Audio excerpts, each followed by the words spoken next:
So I was like, well, what was that all about? But then as I'm exiting, this lady that had been sitting against the wall on the far part of the this little hut that we were in, and she like grabs my arm and she just says, "There's somebody on the range. Don't talk to him." And she was really, really freaked out. And I'm like, "Thanks, strange, freaky lady. Got it." And I'm like, whatever. So we all hop out, we get in the vehicles, and then start taking off towards Quartz Mountain, because right at that cantonment area, there's a hard right. There's a hard right that goes off to Quartz Mountain. And about a mile, half a mile to a mile down that road, it's all dirt road up, by the way, there's this guy. It looks like he's wearing a uniform like we are. He got battle dress uniform on. So he sees us and he starts to look like he's running, and he's got this really weird run, like his arms are kind of flailing behind him. It's like he was running against the hurricane wind, and it was like he was going to fall over at any time. And I was like, yeah, it's a bit windy today, but it ain't that bad. So it looked really strange. And then I began to notice his skin tone looked like he might be hypothermic. And I'm thinking, oh, crap, this dude's been out here. It's freaking freezing out here, because it was a very cold day, and the wind was blowing. It was, those cold days where it didn't matter how many layers you had on. And so as we're getting closer, I'm talking to the ranking guy. Hey, we need to slow down.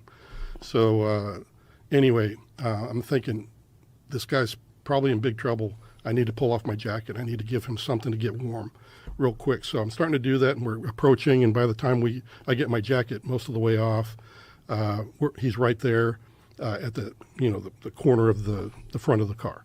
And so he looks pale? Is that what you're saying? He looked like an albino with a very bluish kind of undertone. If you could imagine, So you're assuming you're immediately associating that with he's freezing.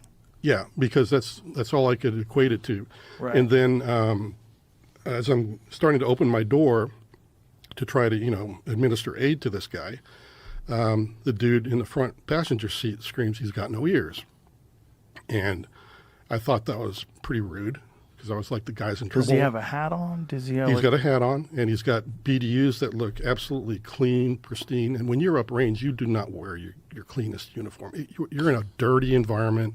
You wear your scuffed up boots. You don't take them with you. So he's got clean battle dress uniform. Everything. United States military very uniform. Out of place. Yeah, it looks very out of place when I finally do it. But anyway, I step out onto the roadway, and this guy screams that he's got no ears. And I just thinking it's really rude. And then I close the door and I look up, and he's got no freaking ears, and his eyes are twice as big. And I'm like, yeah, what the hell did I just walk into? This guy's not from around here. How far away from him are you?